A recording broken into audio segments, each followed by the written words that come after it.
This is the latest episode of the VFX Existential Crisis podcast. I am Chris. This is Graham. And we wanted to do a follow-up on our last one where we got a little bit personal about job instability. We had some questions about, well, what do you do, Chris? Like, what have you done? And, good and bad. Maybe there's things we can both share that we've done that have helped us out or not helped us out on sort of getting your finances in order.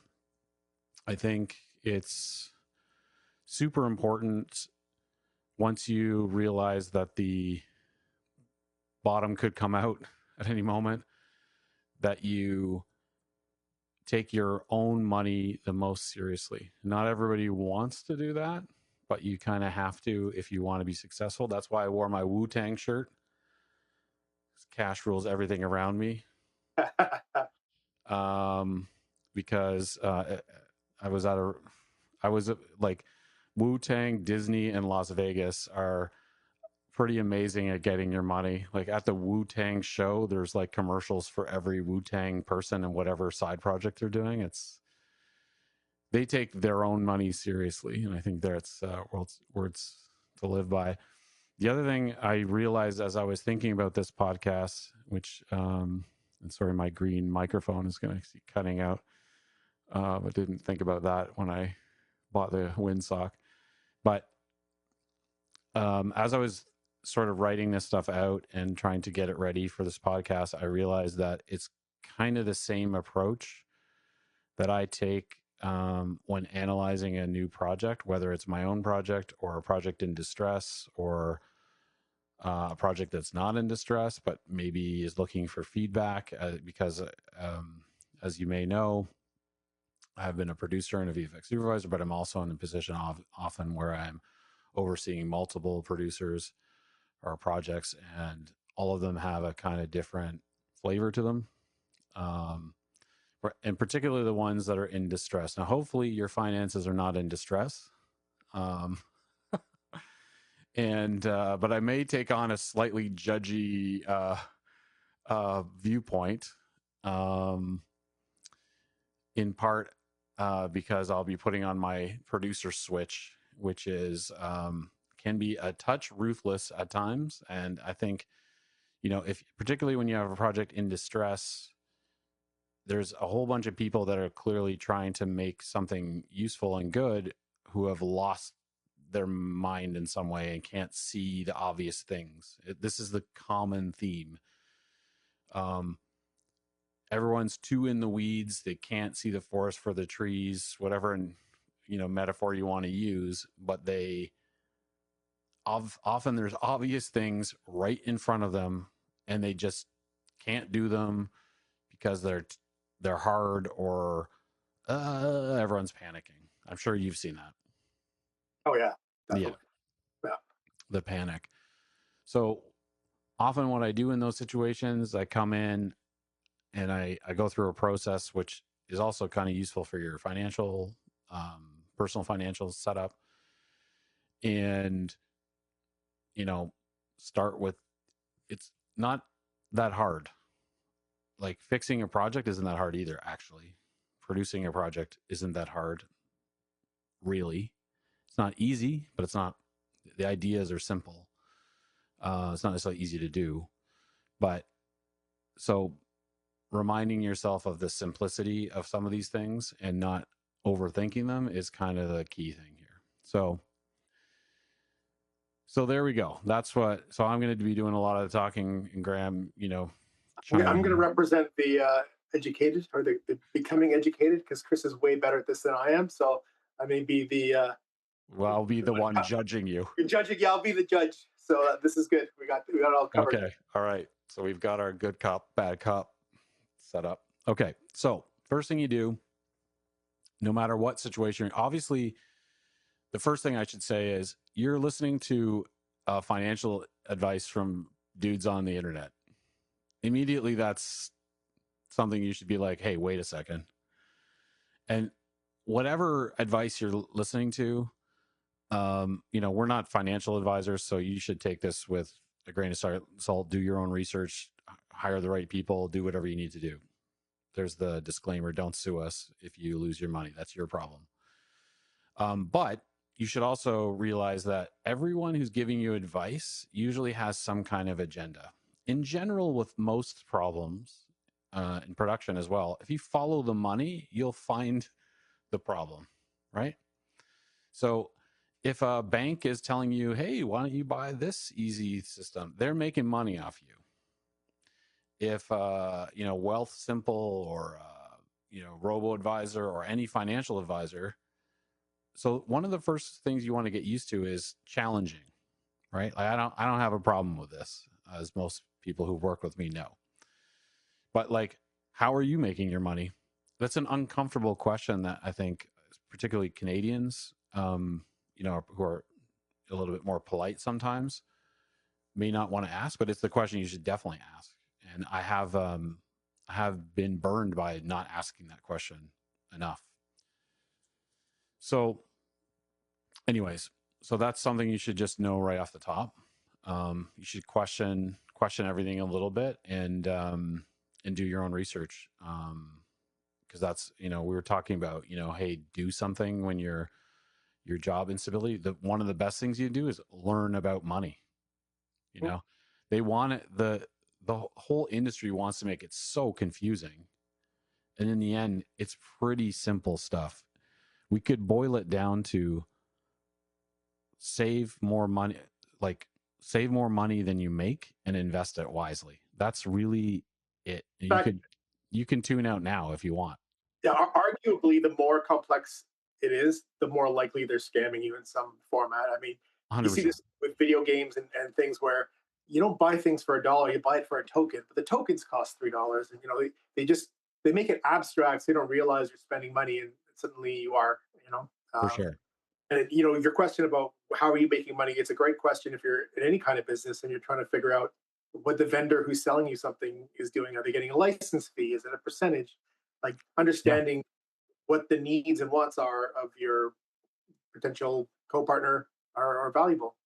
No one cares about your money more than you, right? So if you don't care about it, you're in trouble. You're in trouble, or you're living large, or and even if you have a partner or who is great at money, that's not good enough. This is something my mother taught me. It's like, you need to know, what if that person goes away, dies, leaves you, whatever, it can happen.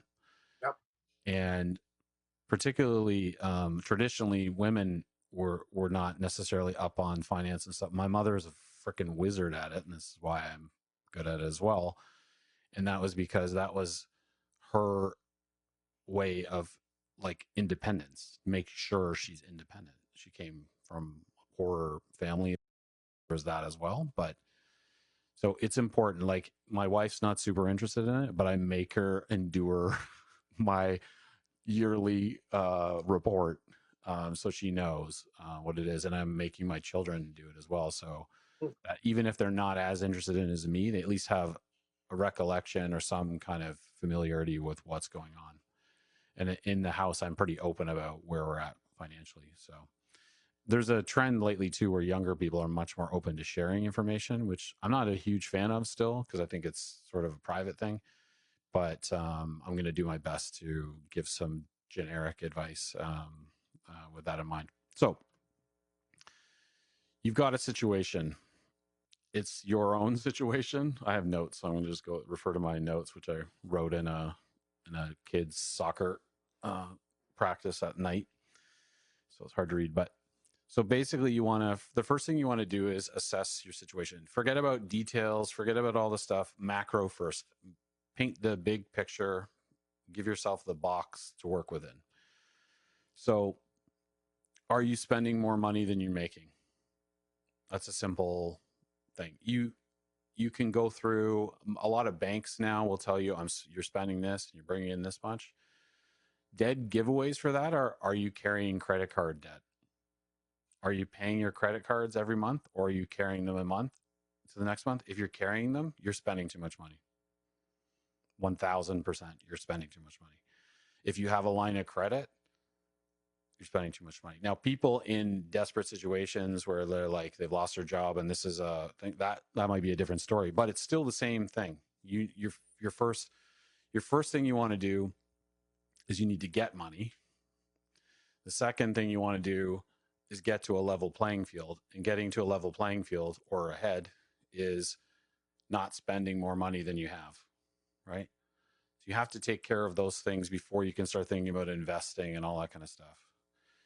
And so that's like the number one thing that I always ask when people ask me, I'm like, well, what do you carry a credit card debt? Because those are bad, really bad habits that you're paying massive interests. And, if it was a project, it would be low hanging fruit. Like, well, which department is struggling? Which department is doing well? It's not always negative. It's like, which things are working for you? Which things are not? So while I'm saving money, I'm saving $100 a week into this account, but I'm paying my credit card interest. Well, then that's bizarre. So you need to get your bad debts to zero. So then you can move forward. Does that make sense?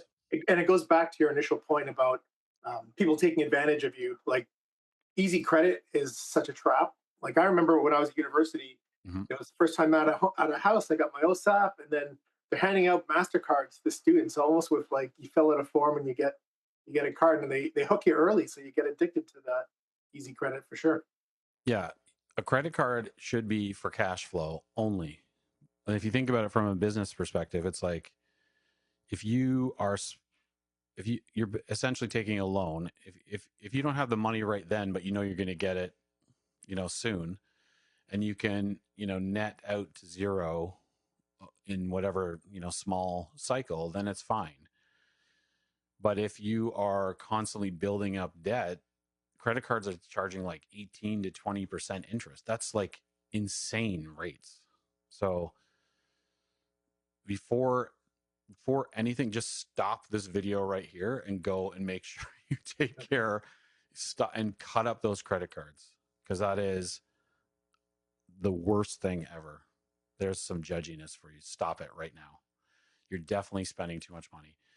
If you're the line of credit is probably, this is the thing too, is like if you're really in bad debt, then you maybe need to start to see like a debt consolidation expert, because that's not my expertise.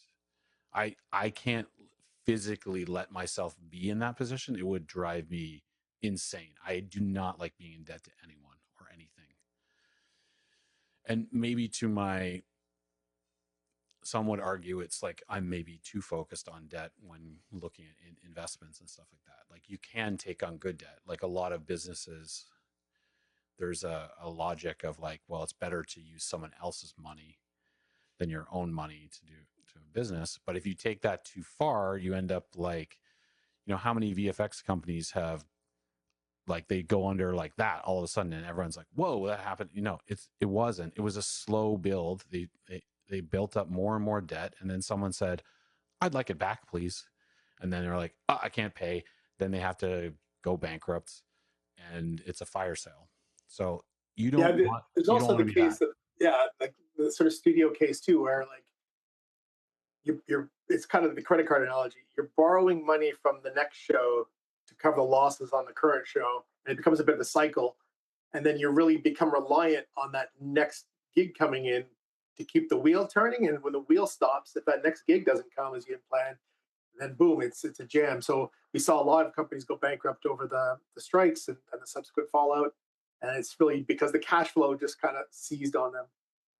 If you can justify, like, there's a caveat here. If you can justify, like, okay, I'm going to buy this microphone because it enables me to get this next job and then pay for it in the next job.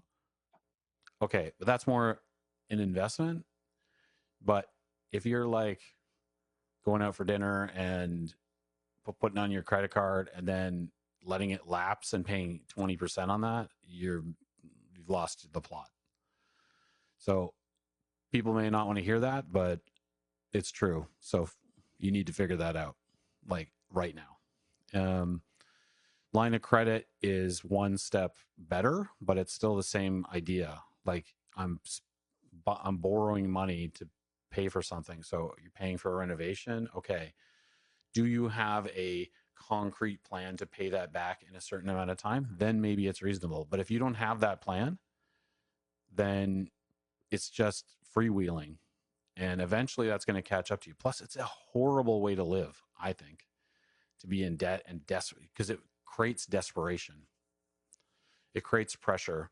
If I don't have any debt and I don't have any money, then I just don't buy stuff.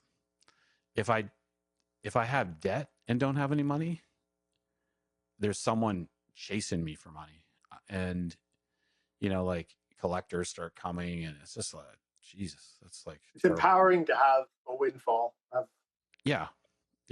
So it's like, you're underwater, you need to get above water. Now, there are some better debts. Like I would say, a mortgage potentially is a better debt.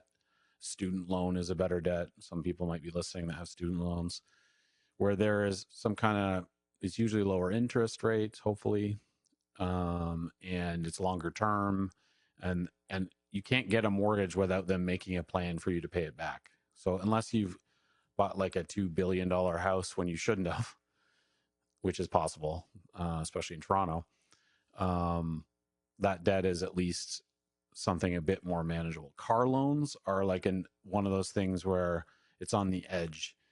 I've never had a car loan. Been lucky enough. I just buy crappy cars, or, but that's something, particularly if you're commuting to work and you live, depending on where you're living, it's a fact of life, and cars are really expensive now. So that's something you may have to deal with. But again, you have to look at that in your overall picture and say, okay, well, that's a drain on my potential investment or potential windfalls down the road. So how am I going to deal with that in the short term? So, And notoriously a bad investment too. Like you drive the car off the Mhm. lot and it's like got half the value you paid for it Yeah. instantaneously, basically. Yeah. So, but at least, so if you start to think like that and you're really critical about those kind of things, maybe you get a cheaper car, or you at least build a plan to pay it back, and make sure you're sort of okay with financing. But the more debt you take on, the more you're exposed to volatility, and that's I think a big one. So, anyways, so figuring out your kind of like your situation is the first thing. All right, and then like I would say, if you're thinking about it from a project perspective, it's like, is this project doing okay? Is it doing well? Are they killing it? It's kind of like that. Or is this a disaster? You know? So sometimes when a project's doing okay, there are signs where it could tip one way or the other. And so like that's like if you have some money but you have some credit card debt and you can't pay it off, maybe that's in that zone. And then if you're like you've got a car loan and a mortgage and a line of credit and whatever, that's kind of like in the disaster zone. And then maybe you're better off. You don't have those things and you have money and you're kind of flush. Good for you. That's the best place to be. Or maybe you're starting to think, well, job stability. Okay, we're kind of in that okay zone a little bit again. So, but anyways, having a general picture and a feeling of like a data driven feeling of where you're at, I think is important, because it sort of changes your initial tone, right? Like if you're in a disaster, you need to act fast and do big things quickly. If you're flush, then you can maybe be a little bit more specific and maybe wait a little longer to look at the trends and see what your things are doing. But if you're underwater, and then the other thing you want to also figure out is, okay, what's your horizon? So same with the project. This one's a disaster and it's due in 8 weeks. Well, clearly we're going to take rapid, big action quickly, right? Um, it's a disaster, but we have a year to figure it out. Okay, well we want to take big actions, but maybe we don't want to like panic, right? You don't want to panic as well. So from a financial perspective, it's like, okay, well, how old are you? So we're kind of like in the 10 to 15 year retirement zone. which is not long. That's theoretically like short, medium term.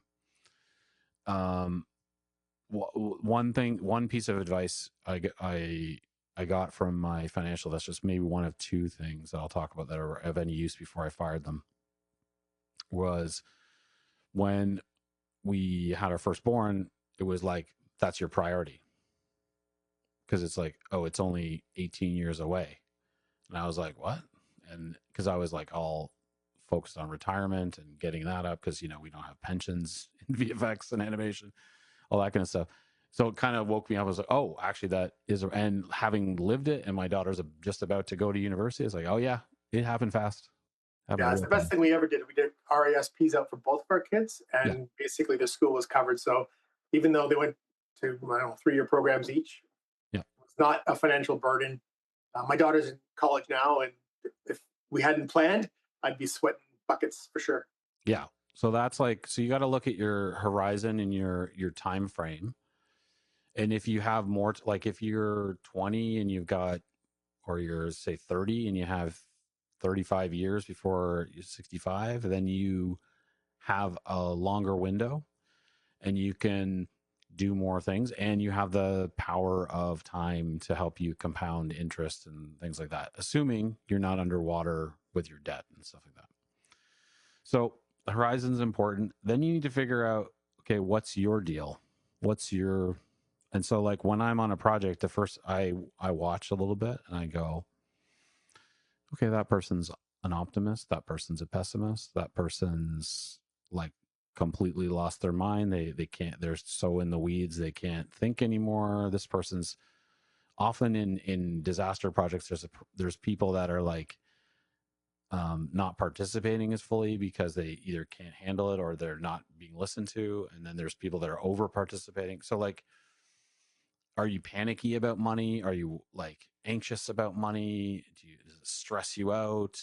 You know, how much time are you really going to spend? Or do you want to spend on it? Like a lot of people talk a big game about, oh, I'm going to do stocks and blah, blah, blah. I realized pretty quickly, it's like, I want to do this. I want to think about it, but I don't want to actually do a lot. So my approach has been, it's called the couch potato approach, because I realized, oh, that's probably good for me. Like I'm going to look at it seriously once a year, and I'll look at it occasionally, but I'm not day trading or anything like that because I have no interest in that. And so you got to be real with yourself. So this is a time to take a step back and like really get real. You know, it's it's good to um it's good to have someone else kind of like, go in the mirror, don't slap your own face and like start again. Because I think a lot of people, when you talk to them about money, they're like, oh, well, and it's the exact same kind of pathology and psychology you see in panicky projects where it's like, yeah, but I don't know. And there's all this like hyperventilating. It's like, okay, relax, just wait, take a deep breath. What's the real, what's the problem? What's the problem you can solve right now? Okay. So if it's the credit card stuff, stop spending. It's going to maybe take some time to get back that up. But even seeing that, paying back a debt is the same as investing. It's just, on the downside of the cycle. It's like if there's an axis, it's like debt to wealth, So it's still satisfying to see that you're coming out of debt, just like it is like when you pay off your mortgage or whatever, right? Or pay off your car loan. It should be something you're celebrating and things like that. So understanding like who you are and your relationship to money. Maybe you need help because it's too stressful. Maybe your partner's good with it. Maybe you're the one who's good with it. It's really the dynamic between me and my wife is super um, fastidious about money, but she can't spend over $300 without like tons of stress. So it made sense in our relationship that she paid this regular bills and most of the kids' bills, and that was also because we kind of tried to plan our needs with Carrie's income and our wants with mine. My income was going to fluctuate wildly. It was going to go up. It was going to go down. It was going to be gone. It was going to be this, and also I had the wherewithal to be able to buy, like, pay for the renovations or pay for the flights or whatever it is we were doing. So personality wise, that made a lot of sense. And also, I'm also not reckless with money, so I plan it and things like that. So with us, we have to sort of be careful that, like, every year I look at and I try to clamp, which I'll get to in a sec, but I try to clamp down our spending a little bit, sort of like tamp it down. It's a good thing. We do it in projects all the time. It's like, well, can we do, okay, we did 20 shots. Can we do 25? With the same amount of people. And often you can. And it's like, there's no, weirdly, it doesn't make sense all the time, but it's like once you're in a momentum, you can get more out of it. Like, there's always shots at the end of a show that have zero budget assigned to them in the timesheets because we just got so good at them. And you can do that with your own money as well. But like, I'm the type of person that I would adjust it and I would be okay. And my wife would diligently try to do it and would bang her head against the wall in stress so we had to realize that and have like an open communication between the two of us about what, our shared kind of finish. So it's maybe not just you that you have to think about too. It's who you're sharing your money with and who you're sharing your supports with. I think when you have a partnership too, you want to be careful about whose habits you're spreading. Because I think Michaela was way better with money until she met me, and then I kind of influenced her to be bad. So like, there's that Yes. aspect to keep your eyes out for too. Yeah. Bad, well, good or bad, it's not. And she always says saying things like "bad" is very judgy. So getting back to your Yes. judgy thing, Yeah. but like inefficient or incorrect, perhaps. Well, like, yeah, Less there's like, for example, like, I am careful with my money, but I'm not cheap. I would say, I hope Carrie's not listening, but she can be a little more cheap, right? And so, but she's also like, I never have to worry about her spending. She's super diligent about it. And we've set up things over the years that work for us, which allow her to have more spending power, and but also feel good that we're collectively achieving our objectives, which I'll get into in some things that we do. But so, anyways, so you got to figure out what you're doing, and then this is a process that I went through, which I found really helpful, and that is, people talk about financial plans, and that sounds really like a bunch of spreadsheets and all that kind of stuff. And, if you're not into spreadsheets, get over it and learn how to use a spreadsheet. It's not that complicated. There's a lot of artists who are like, oh my God, spreadsheets. And you don't have to be like coding, but, it's helpful to do math. Just open it. It's good for shot bids. You can do a lot of stuff with a spreadsheet. So maybe you can learn Maya, you can learn how to use a spreadsheet. And with the production folks, maybe take it easy. Don't go too crazy into detail. You just keep pivot it tables. Yeah. just keep it like, you don't need to micro manage. At least this is my philosophy. I don't micromanage my own finances. I just create a framework where I can thrive in. So the process I went through, I got this book. I couldn't find the name of the book, unfortunately. I got out of the library and I was looking for like how to make my own financial plan. Because at that point I had gone to a bank and they had made me no money, and I was very upset with them. They were useless. And within me part-time reading stuff, I felt like I knew more about stuff than they did, which was disappointing, because when you have like under $50,000, you're not getting the best and brightest financial people. Let's be honest. You're getting the entry level people at the bank who are like helping you advise you, but like, look at their age and their qualifications, and you could get a really great one, but it's not a given. And then I took on a financial advisor, which my grandfather would use, and then I learned enough to realize they were not being completely honest with me. Hmm. And that was annoying. And that was about how they're getting paid, and they did some things I found. Yeah, so they were not very good. So I've fired them, and I was looking to go independent. So before I did that, I like to prepare. I like to over prepare usually. So I actually looked at one point at taking the first. There's to become a financial advisor, you have to take this intro course, which is pretty extensive. And I thought, okay, well, maybe I'll do that. I was working like crazy at the time. My wife's like, "Do you think you have enough time for that?" And I was like, "I don't know, maybe." But anyways, then so I was also reading books, and so instead I ended up taking a course at the Toronto Public Library with a lady named Gail Beebe, who was a financial writer. She was in a very similar position. She was like an engineer, I think, chemical engineer, something like that, who started to take an interest in her own money, and then started to write articles and things like that from that kind of like layman's perspective. And she wrote a book called No Hype, which I'll try to link in the thing. And it was just like straight up like, this is what this means. This is what this means. It was the most like bare bones, straight to the point book there, and the course was great.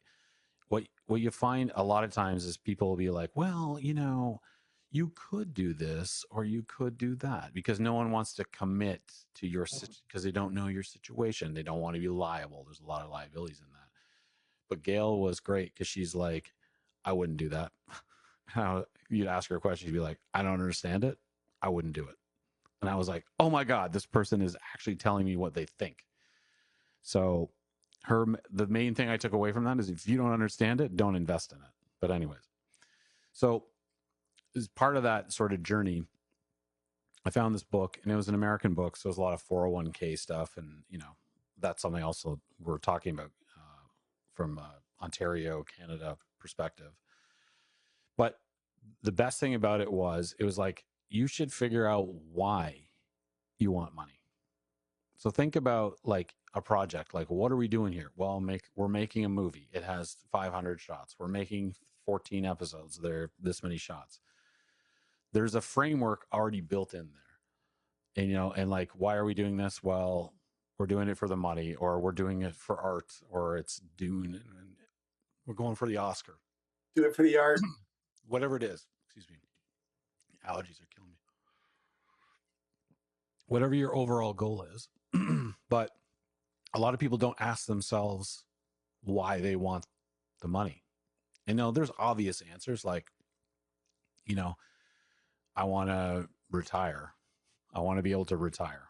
But it's not the same for everybody. Like, if you have your wife is a teacher, maybe she's not worried about her retirement because that's kind of covered. So then the question is like, why do you want your money? And they suggested it should be 3 things on an index card. And the index card you should put wherever you do your financial decisions. So mine's right here. And it's, yeah. Let's see if I can grab it. 1 second.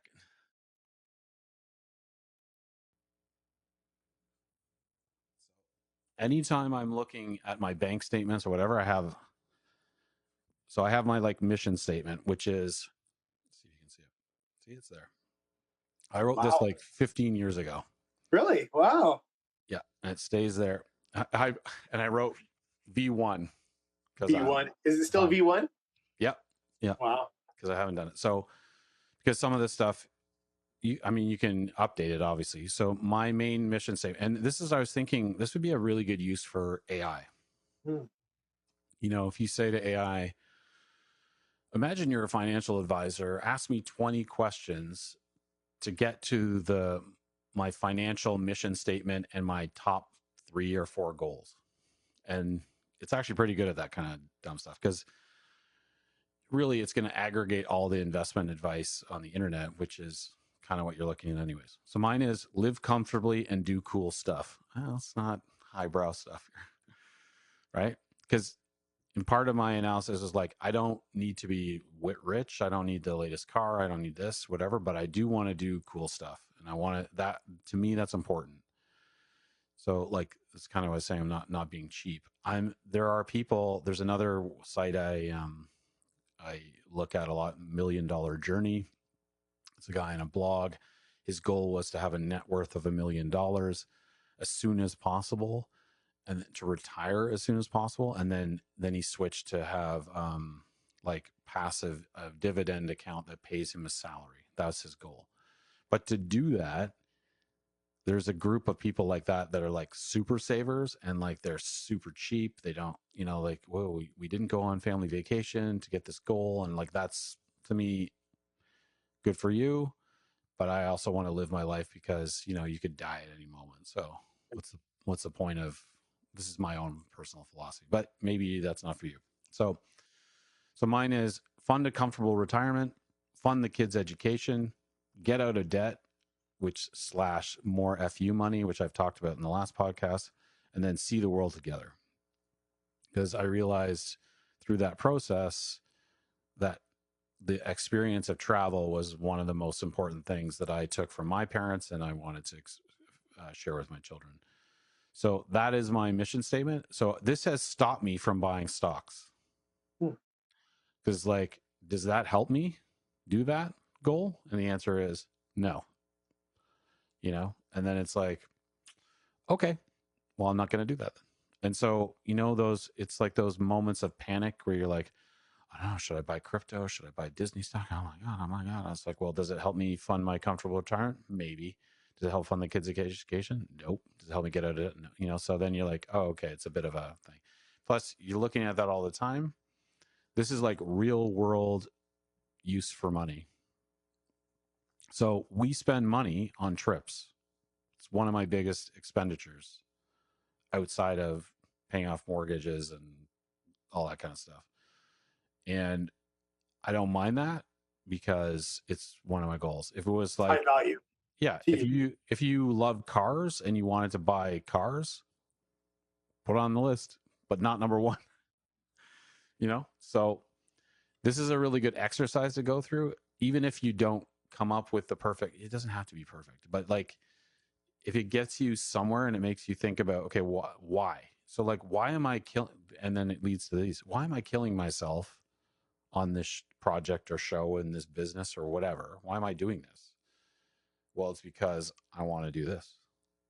And so I find it helpful in stressful moments of work to sort of refocus, like, why am I doing this? And I've taken that kind of game on in different and made it into smaller things, like particularly in the last little while where it's going to be volatile. When I took the job at Squeeze, I'm like, I know it was only for a year. At the time, it was only for a year, and I'm like, in that goal, obviously it's paying the bills and stuff, but I'm gonna try to get out of debt. And I know I have a year contract. I'm gonna get out of debt. And then when I re-upped, I'm like, okay, I'm gonna put more money in the kids' education. And then when I got laid off and brought back, then I was like, I'm gonna pay 1 year of tuition with that job. You know what I mean? Like, so you can once you get in the habit of creating these kind of like games for yourself, you just get better at playing them in different contexts, and that's super important. And that's without getting into like, oh, the dividend yield is blah, blah, blah, blah. You don't have to. It's just more like when you have a purpose for money, it's the same thing you would teach your children. If you look at like, what should you teach your children? Well, make money, take it, put it aside, and set a goal for it. We do the same thing in production. Okay, we have this many people. What's our goal for the week? We want to hit 20 things. Well, let's set it at 25. Okay, we didn't make it. Okay, we'll adjust. We got 22 instead. But, it's the same logic that you're applying to your own goals in finance. And if it's really easy when you work as hard as we do to sort of like put aside your own health or your own financial stuff. And I am definitely guilty of it, but you shouldn't, So anyways, so that's kind of, when you that's kind of the initial kind of assessment, I think. It's like, okay, what are we going to do? And I'll try to go through the other stuff a little bit quicker. So then you got to start peeling back the layers. So in a show, it would be like, okay, now you're getting into specifics. And you want to, ideally, you want to build something that you can see up against. Like, okay, I expect that I should have, so I looked at my finances, I cut this fee. I should have $100 on this paycheck available. Okay, so what you can start to do is look for like easy wins. Like, are you paying bank fees? Because to me, that's insane. I can't stand paying bank fees. Maybe you should switch banks to one that doesn't charge you fees. If you're paying $20 for a bank to use your money to make interest off you, it seems like a bad deal. So, like, are there things, cutting spending is one thing, but cutting like useless fees or things you're not using, those are obvious wins, right? And then the trick is to take that win and do something positive with it right away. Because then you feel the results. So if I take $20, say I'm paying $20 in bank fees and I switch banks, now I'm going to take that $20 and I'm going to put it in a savings account. Excuse me. So you don't get to investing until you have money to invest. So, first thing you need to do is build a habit of saving so that you have, again, you're taking in more money than you're spending. Then the question is, what are you doing with that money? So the first thing you do is you start to save it. So you can do things that are targeted. I like to ratchet it up. So it's like, okay, I'm going to try $50 a pay. And I put it in a joint savings. We did this when we were thinking about a mortgage. To me, the mortgage still was insane. Like, okay, we're going to spend $1 bajillion. And once you're locked in, you're in it for 20 to 30 years or whatever it is. So we started to go, okay, well, how much would that be? So it would be an extra this X amount of dollars, let's say $500 for the sake of argument. While we're looking for a house, I'm going to take $500 out of my pay and I'm going to put it in a savings account. And I'm going to make the feeling of paying that mortgage. And then after a few months, you're like, did we notice? No, it's pretty good. And a lot of people, this happens in projects as well. A lot of people will be like, well, we can't possibly do this. We can't, it's impossible bullshit. I can't tell you how many times someone's told me it's impossible. And then we've done it the very next day. And then it's like within 2 or 3 weeks, they go, oh yeah, I guess it was possible. Yes, I'm sorry, but it's true. So it doesn't matter how much, if it's $5, if it's $200, if it's $10,000, if you've got it, put it away. Because if you're the type of person that you're like worried about not having the money, then you need to maybe go slower. So $5, then try $10, then try 15, then try 20, then try whatever. If you're in a position where you think your job is unstable, you should save way more. You should be super aggressive and put pressure on yourself to get your spending down, to put that money aside because you're going to need it. And if you don't need it, then you're laughing. So for the last 4 years since like the writer's strike, I've cranked up my emergency fund, things. And as a result, I'm not worried about I'm worried about it. I'm much less worried about not having a job right now. I'm maybe saved too much, to be honest. And now it's like if an investment person is like, maybe you should do something with that money. But this is the problem you want to have. So when we started with like $25. And then, then you come up with new goals. Well, I want to say like my kid's soccer is very expensive now because he's in playing rep soccer. So Carrie started to have problems, like she had to put out these big outlays of cash, which generally I would do. So she started a savings account, like a buffer, where she put in like a small amount, and then it's the opposite of a credit card. She saved ahead, and when that big expense came out, it went down. So she had like an savings account just for those big twice a year, 3 times a year expenses.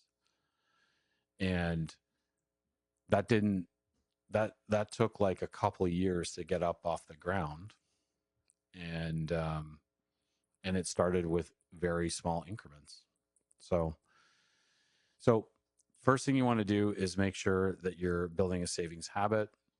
Whatever that habit is, start with whatever you think you can, and then push yourself until the point where you're like unhappy with your with what you're, like there was a point where I looked at our expenses and I thought, man, I'm spending a lot on Starbucks, and I'm working remote, and I do like the lap at lunch. This Starbucks has since left, but it was exactly 15 minutes there and 15 minutes back. And I was like, oh, and I stopped doing it, and I thought, and I was miserable because my walk was What was your pointless. joy for the day? Well, it was like when we were in COVID, we would go for a walk. I would go for walks with the kids, and we used to jokingly call them the prison walks because you couldn't go anywhere, do anything, or whatever. And it just got to a point where you're just like, there's no purpose to go here. Now that's my own weird psychology, but having somewhere to go and get something and come back was worth the $2 billion in Starbucks that I was spending. But then, when the job started getting a little more unstable, I cut it back by half. So, and honestly, didn't notice a difference. And I think that's the big thing. You'd be surprised how much you can how much you can push yourself because other people are doing it to you all the time. You just have to do it to yourself as well. You know what I mean? If I was on a project, people would be like, "Oh, we need this," and I'd just be like, "No, you can't have it." And they'd be like, "Ah," and then within a week, it's like, maybe I'm wrong, and that's a disaster. But eight out of 10 times, I'm like, it's fine. It's totally fine. In some cases, it's not even like it's annoying. Sometimes it's annoying, and you had to maybe mitigate that. But often it's just like so not noticed ever again. It's shocking. So if you can kind of take on that ruthless producer with yourself, then I think you'll get some good results. So, as you peel back your layers, like you almost want to gamify it. I think that's like a useful way to do it. If you're into video game, most of people we work with have some affinity with Familiarity. video games, and the thing is, VFX people and animation people are trained to like go for goals, go for goals, go for goals, but we don't often do it in our own life, which is maybe because that's a lot, but in this case, it could benefit you quite a bit. So I think taking that on is kind of useful. I think, and then then you have to kind of start to get into like the weeds. I mean, and this is more the traditional stuff. It's like, okay, well, the traditional thing is get out of debt, build up a bit of a savings, and I'm saying let's from scratch or young, hopefully young, but then people tell you should build up an emergency fund. Okay. And that's the traditional advice. For me, I always struggled with that a little bit because I did have a bit of an emergency fund. And especially if you're with a partner, sometimes you have a joint account just to keep things fluid. But I always felt like it was kind of a waste to have too much cash sitting there. So it's not till very recently that I've had a real emergency fund. I had some version of it, but it was not great. I had line of credits as like a backup, which is not great considering what I just said earlier. But employment prospects were good. Our expenses weren't crazy. And there's two of us. So, if you both worked in visual effects and animation, you should have a bigger emergency fund for sure. So the question is, how big should that be? You need to be able to decide that. You need to know what you're spending and what you need to spend. And so like having a kind of like a parachute of like, so when I talked about, I should plug in my phone. We're going to run out of juice here. But yeah, if you know like, okay, I'm spending $2 billion on on stuff I want, and you want to be able to boil it down quickly to what you need. So, like, so when I lost my job recently, I'm like, I know I need to cancel my news subscription, cancel this, cancel this, cancel this, cancel this. And I had a list already drawn up because I'd already done it like 2 years ago. If you have a mortgage, maybe you can renegotiate your mortgage. That's what I did. Often they want you to keep paying. The trade-off there is they will extend the period of time, which they will make more money off you. Again, Yeah, your interest payments go up. again, remember the money. But if you have a mortgage where you can like double payments or add every year, you can extend the thing, and then when you get a job again, you just double your payments, and then you've got a lower baseline. So there's things like that you can do to make it a little easier on yourself as well, which I think you should do. So the emergency fund, then you're talking about usually retirement, education. We've talked about is a big one. So retirement's either a TFSA or RSP. I'm not going to get into which one you should do. Generally speaking, if you want to reduce taxes, which I would think you would, an RSP is a good thing, but it's locked in. A TFSA is better if you don't have a lot of money, if you're starting out now. But at some point, you may want to like reduce your taxes. It depends how much money you're making and all that kind of stuff. This is where you should see someone professionally. Education, that's a big one. There's different ways to do that. You can try to fund the whole education. You can try to maximize the grants. That's what I did. I didn't fund the whole education. We put it in a family one so that I have 2 kids, either kid could use it. And I just set up a like a thing for my wife where she had to put in a certain amount per year to maximize the amount of money we'd get from the government and no more. And the idea was that we would take the other money and we would save it in somewhere else, so that if my kids made enough money to do something, God forbid, then we would have that money somewhere else. It wouldn't be tied into the RSP, but if they needed help, we could give it to them, that kind of thing. So in that case, once you start to get into the groove, you can start to look ahead and go, okay, well, when's my mortgage going to be paid off? And if I accelerated that by 3 years, what would that get me? And again, it starts to turn into this game of like, well, if I can get the boss early, then I can do this. And, and that's where money starts to become a little fun. Nerd. Yeah, exactly. It's like, oh, look at me. I'm going to be, Retired on a mountain of money. a millionaire by this date. And, with that in mind, like, so it's funny because when you start, you're like, oh my God, I have 0 cash. And I started late. So it looks like nothing. But I can tell you 15 years later, it's like, it's not nothing. It's kind of like, holy shit. And it's the same if you look at your wife's pension over the years, it's like, oh my God, there's a lot of money in here. You know what I mean? And the fact is, you need a shit ton of money to retire. And, my dad had a pension, my mom didn't. So, my dad's got a really good pension, but those really good pensions are almost non-existent. My wife's pension's okay. The teachers' pensions are great, but those are every generation's getting more and more screwed on the benefits front at work for sure. So apparently you need like $1.7 million to retire comfortably. I don't know who made that number up, and some people say it's too high, and but anyways, you need like a couple, and like being a millionaire is not as cool as it used to be. Yeah. If you own a house in Toronto, you're a millionaire technically. You may not have any money, but you're a millionaire as far as net worth. So, don't get discouraged at the beginning, because there'll be a point where you're like, oh my God, I actually have to think of now I have enough money that it's like serious. Like people could be, you could hire hitmen for this kind of money. You know what I mean?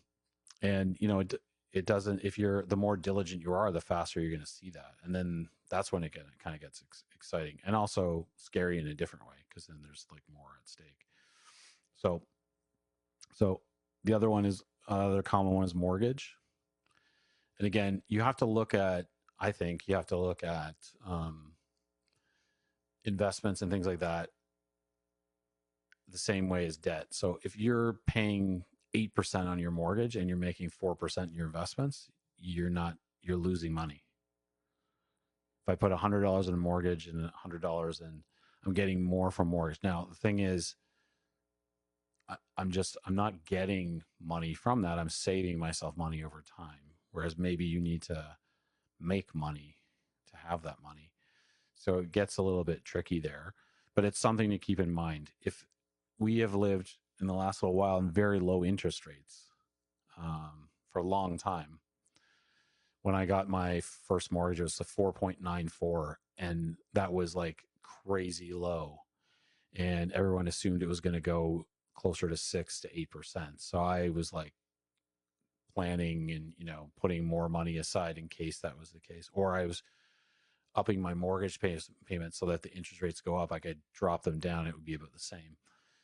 And then the interest rates went lower, so I was like, okay, well, I'm just going to keep that same amount there, and now I'm putting more to my principal. So but you don't know that, like, you can't sort of predict that, so you have to be kind of careful about that kind of stuff. But you still have to keep looking at it. Okay, what, there's no point making 6% in your RSP if you're paying 18% on your credit cards. You know what I mean? That kind of thing. So yeah.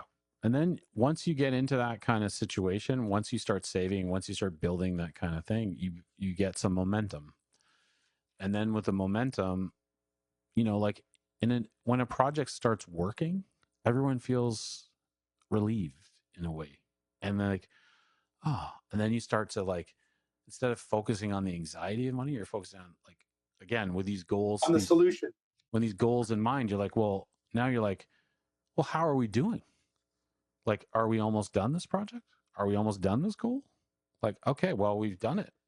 And like, recently some of these things are like happened. Like, oh, the kids are going to school. Shit. Or like we're out of debt, like it's sort of like takes you by surprise when it happens, but then you're like, okay, cool. It's like when a project finishes and everyone's like, oh, well, that wasn't so bad. Like there wasn't some crazy panic or whatever. Well, great. Next. What's the next project? And then you can start to think about what you want to do rather than what you need to do. And that's, in the end, that's kind of the goal, is to be in that position where you can do things you want to do. So there's a couple things that someone like told me, which I think are useful. So here's just like some tips now that I would say that are kind of maybe weirdly specific. So if you have under $10,000, you shouldn't be thinking about investing in stocks and all that kind of stuff. It's not enough. If you buy stocks, you pay a commission. There are now brokerages where commissions on stocks or ETFs, exchange traded funds, which are essentially groups of stocks, and you maybe pay them on the back end. So you can still do it, but you don't have enough money to diversify. And again, that's something you want to think about in all your things. Diversification, like, I have money in real estate, I have money in this. And you can think about it from a career perspective too. Like, I have skills in VFX, I have skills in animation, I have skills in business. Like, diversifying in general is not a bad idea. Like, I can do lighting, I can do modeling, I can do, all, it's the same logic. So if you have under 10,000 bucks, you should probably just park it in a all-in-one fund. That would be my advice. You can take it or leave it. But there's so many good things, so many good all-in-one funds now. It's so much easier than when I started to do that. There was a couple mutual funds. And, really at that point, you're just trying to build that up. Again, maybe you don't want to buy stocks. I don't buy stocks. I do what's called index investing. And the Canadian couch potato is the one I decided that fits my vibe. So it essentially decides how risk tolerant are you? And mine is, it goes from like not risk tolerant to aggressive. Mine's assertive. And again, your time frame matters here. So assertive means you do 25% in Canadian index funds, and an index fund basically means it takes the mutual fund or the ETF, looks at the whole stock market and takes the same representative amount of stocks in their fund. So when stocks go up, your stocks go up. When stocks go down, they go down. It's not, and whatever the strongest companies in that stock market are what you're buying all the time. So the S&P 500, for example, which is another one, is like the top 500 companies in the US. If one falls out, another one comes in, you own that. And you don't have to think or do anything about it. You just buy the index fund, done. Generally, they have low fees because, you know, if you're paying 2% fees on a mutual fund, that's 2% you're not getting, right? So they have low fees. There's the TD Index E funds they're called, which are low fund mutual funds. The reason I use those is because you can put money into them regularly without any commission fees. But you could now probably do the same thing with ETFs if you went to the right brokerage. But that's like you investing and opening a brokerage account, which may be too much for you. If not, there's things like there's lots of robo advisors, semi kind of, there's like all-in-one funds that you can do. Maybe your work has something equivalent, like DNEG had something like that. So whatever it is, you should do more research on that. But that's what I do. I use the Canadian couch potato idea, and I learned how to use the TD Waterhouse site and learned how to buy stocks and stuff like that. I'm still a touch nervous about it when I do it, but I'm not. It's pretty easy, actually. I can do it from my phone, which is kind of crazy. The only thing you can't buy is like GICs. You have to phone somebody. GICs are like guaranteed investment certificates, which is like you're going to put your money in for a year and you're going to definitely get this. And there's no volatility to it. It's like someone making you a promise. So sometimes I'll buy those. And I'm very bad. One thing I'm very bad at is I've had buy GICs on my list for like probably like a year now. I still haven't done it. I still haven't called them. So then when you get about $50,000, maybe this is where you start to look at how should I be investing this? And you could do this through a financial advisor as well. It's the same logic. It's just you have to think about how they're getting paid, and they may start to suggest you go into this fund or that fund, and maybe that's fine. But that's where I think you should do some homework. But maybe at that point you're past the sort of anxiety point, and you now have the wherewithal to do that. Yeah. So like, are you going to go with a bank? I'm not sure I would go with a bank, but DIY, that's not for everybody. I decided DIY with a simple approach because I don't have to figure out a lot of stuff. I just have to figure out a few things, and it's pretty simple. And the interfaces and stuff like that are getting really quite good. So, and there's more competition in the market to the point where like even TD started to give things for commission free, which is cool. So here's my like number one hot tip. This is the second thing my financial advisor gave me, which was of any use. Okay. So this is like how to make. So Graham, if you put money, do you put money into RSPs at all? Yep. Okay. Do you then at the end of the year, you take all that money so you put in like, X amount of dollars, and you take that money, and what do you do with that money when you got it? With the tax money. Leave it there. I'm leaving it till I retire. Well, you get tax money at the end of the year, though. Oh, yeah, that goes back to the RSP. Okay, that's good. But did you know that there is a form that you can fill out called, I think it's a T1203 with the government. So if you're putting in, say you're putting in $100 a paycheck into your RSP. So if you're doing it through work and they're matching it or something like that, they will calculate that. And if you have a pension, they calculate this. But if you're on your own, you're taking 100 after-tax dollars and you put it in RSP. and then you wait a year ish to get that money back. Maybe you're getting, for the sake of argument, let's say $40 in tax. You're getting, so you put in $100 a week and you're going to get the aggregate of $40 of that $100 back in April or whatever. You can fill out this form and all you have to do is you usually fill it out in October, November, and you prove that you're putting in $100 a week. So you have to send like a picture of your, for like I use Tangerine, a picture of my Tangerine withdrawal that says it's going to my TD account, which is the thing.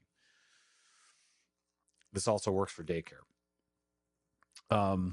What they'll do is they'll take that assessment. And you have to figure out, okay, well, I'm gonna, so $100 a year, $100 a pay, so that's going to be $2,600 a year. That's going to go into RSPs. Then they'll look at that, they'll process it, and they'll give you a letter to give to your employer, which says, don't pay the tax. Like, it's called reduction of tax at the source. This person doesn't have to pay the tax on that $100. Wow. So you get the $40 right away in your next paycheck. So let's say you are single, or you don't have kids. You take that $100 and you're getting $40 extra on your pay. You take that so $100 goes into RSP, then you invest it however you're going to invest it. Then you take the $40 and put it into your tax-free savings account. So all of a sudden, the $100 you're putting in your RSP is now $140. Now, the coolest thing is, instead of the government holding your $100 every week and making money on it from you, you get to do that. So every month now, you're compounding interest. So if you started in January, you're compounding, or let's say, I guess it would be January. You're compounding interest, whatever that interest is, whether you're stocks or whatever, high interest savings account, even 2%. 2% every month is going to you, so that by the time April tax return comes around, you've made more money on that money that you put than you would have gotten your tax return. Wow, that's crazy. And let me do one better. Okay, so if you have children and you're putting money in RSPs, RESPs, Registered Education Savings Accounts, you can take the $100, you get the $40 back, you put that into the RESP, and then the government gives you $8 right away in a grant. So now you've turned $100 into $148. That's easy math. It's crazy.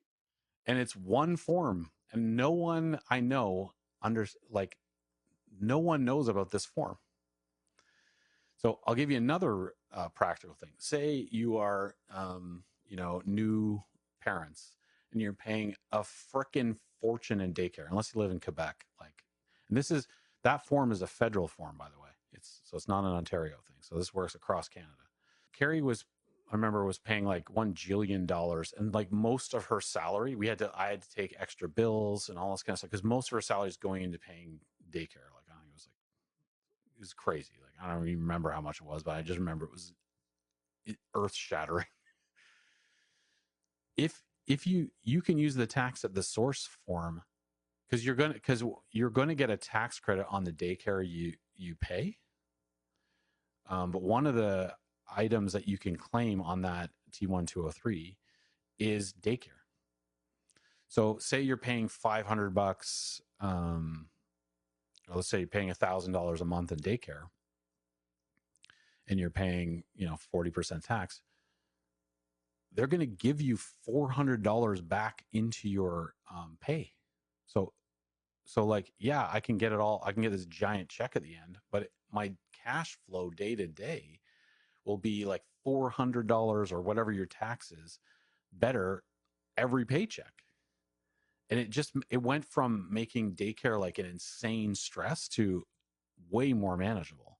Now, you didn't get a big check at the end of the year, but you could live throughout the year, and it slowly goes down as your daycare costs go down, but then your daycare costs are going down. So it's that was a massive thing for if you're paying daycare. So this is something I like to tell everyone I know about this thing because it's made such a huge difference in accumulating the money, right? So you could do $100, take the $40, put the $40 in, and then cash that back at the end of the year, or you could put it in your TFSA, or you could put it in your trip fund, or whatever.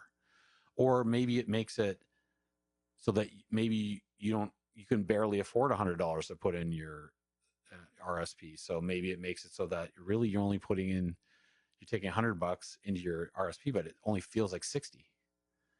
Like whatever flavor of that is, it's like a massive thing.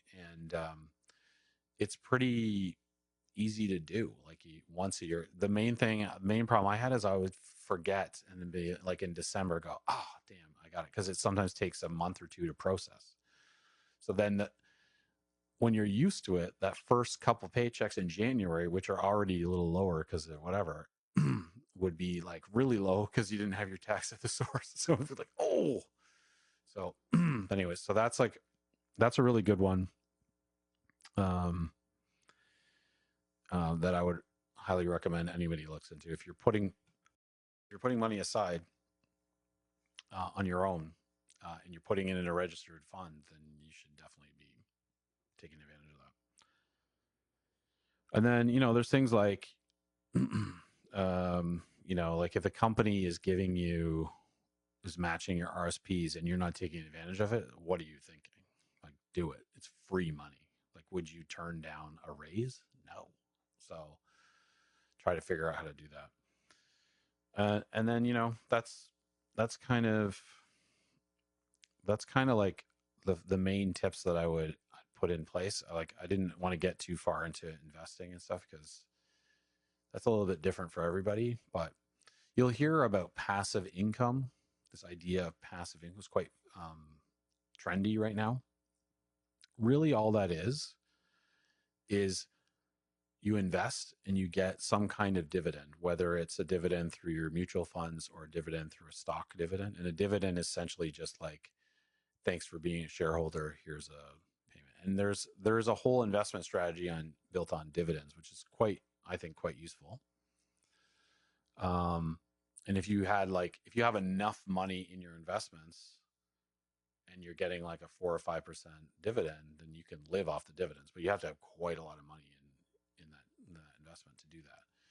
But that's something to aspire to for sure. And a lot of people do that. And there's lots of information about dividend investing and or they call it drip, like you get a dividend and you reinvest it in your RSP. But that's all passive income really means, is basically like because you could have a stock that fluctuates, but if the dividend doesn't fluctuate, you'll still get the dividend payout, right? So it's worth $100 today, it's worth $80 tomorrow, but they're still paying a 4% dividend regardless. So you'll get a cash payment. So passive income sounds really like sexy, and it is, but it's really quite boring. And to me, that's my main kind of advice is like, if it's really hot and sexy, then it's probably very volatile and highly risky. Like, I don't do crypto. And like, I've talked to people and they're like, yeah, I'm learning how to do crypto and all this stuff. I'm like, do you understand it? They're like, well, I'm learning about it. I'm like, okay, well, there's people I know who do understand it. I'm like, then go crazy. But I don't understand it. And I'm not buying. So I did actually, to be fair, I did buy some crypto, but I did it in the most boring way possible. And I bought an exchange traded fund of people who are good at crypto. And I bought some crypto, and that has lost me money. I bought it because Donald Trump was in, and he was all about the crypto. Oh yeah, And I'm like, it's going to go up. Wrong, like most things. everything with Trump's name on it goes down. Yeah, yeah. So, anyways, so yeah, so in the end, it's like be boring, but be sort of like Relentlessly boring. relentlessly boring, like small incremental stuff. And it's like it's so cliche, like you know you can do all these harebrained schemes to try to like make money, but in the end, the most boring ways, like really rich people are usually in boring businesses doing boring, predictable things. Like, They're not making movies. yeah, like I honestly, making movies is probably one of the worst investments you could make. No. um, that's what you do when you have lots of money, because it's like, I don't know, I'm going to buy a sports car or make a movie, Make your movie with other people's money. Exactly. So I don't know. Hopefully that was useful. I don't know if you had anything to No, add. that's great. I actually learned a lot. I like your little tricks. The T1203 is the one I always like when I'm people gonna send my kids back to school just so I can do you capitalize. well, you can do it with your RSPs right away, right? So um and so that's kind of cool. I mean, although like I'm not contributing to my RSP at the moment because I'm not working. So but as soon as I do, I will. Um but yeah, like it'll take time. That's the thing you have to learn, is like it's not going to come overnight. And when I took that class, I had not very much money, and I was like, okay. And then it, it grows. You don't like be conservative, like like like now I chart every year how much I did that year, and I'm shooting for 6% as an aggressive target. Like it used to be a standard, like, oh, you expect 8%, and I was like, and then you look at the trends, like it's not actually 8%. So that's them selling you this. Mm. If you want to be conservative, you pick 4. It depends on your asset allocation, things like that. But there's been times where it's been way up, and there's been times where I lost money. Like there's years where I lose money, and if you have trouble with that, then maybe you have to look at your risk tolerance and things like that. Like, and the more money you have, the more money you build, the more those fluctuations will be like, lots of money, like scary amounts of money.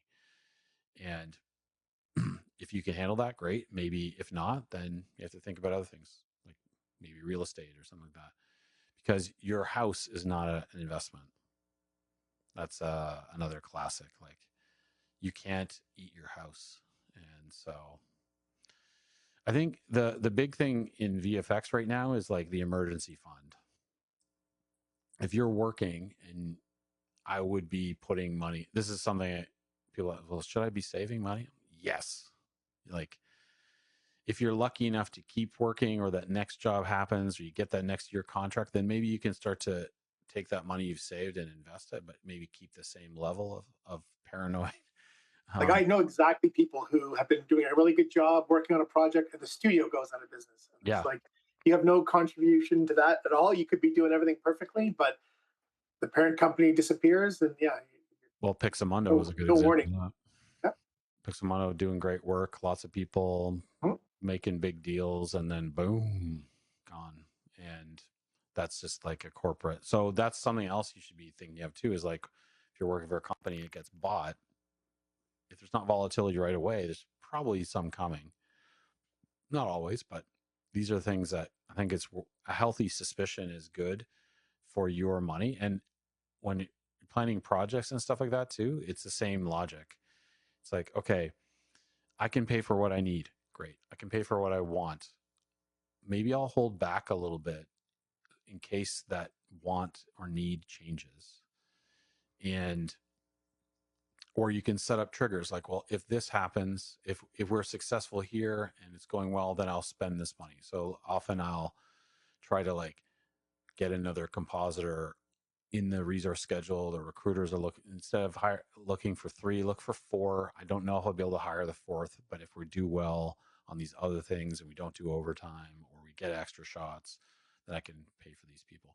So if you're thinking kind of like those, like if things go wrong, I'm okay. If things go well, I can implement this idea. If you pre-think those things out a little bit and pre-plan them out, then you're kind of ready to go, and there's less stress when it happens. And if it's definitely, if something bad happens and you're more prepared, like we talked about last week, then you can kind of be in a better rational state and deal with the things you need to deal with instead of having an extra layer of stress. The main thing and I've said this before, it's like project planning is, well, working in visual effects animation is a giant exercise in managing anxieties, client anxieties, team anxieties, business anxieties. It's like more and more psychology is my focus in these things, and money is exactly the same. Like people get divorced over money.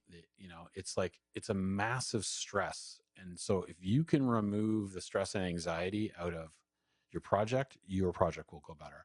You can remove stress and anxiety, maybe not all of it, but as much as you can from your finances, your life will be better for sure. So I'm sure other people have ideas and comments.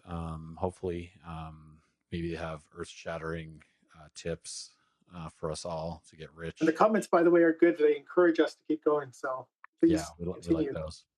I think the algorithm likes those too, but I don't know if we're in that zone yet. But anyways, tens of viewers. Yes. In the end, remember what Wu-Tang would do, and that is focus on the cash. So hopefully, I wish everybody riches and fame. Maybe not fame, but riches. But you have to remember, it starts slowly, and it is kind of boring. But if you're looking for something to do when you're underemployed or whatever, learning about your own money is a good thing. You never lose on getting better at money, and even if you're going to hire someone else to do it, then that's all good too. So there you go. That's like, subscribe. Hopefully you like that one. It's a bit of a weird departure, but it's a lot of people asking me. Yeah, and hopefully it's useful. And until the next time, we'll see you then. Ciao for now. Au revoir.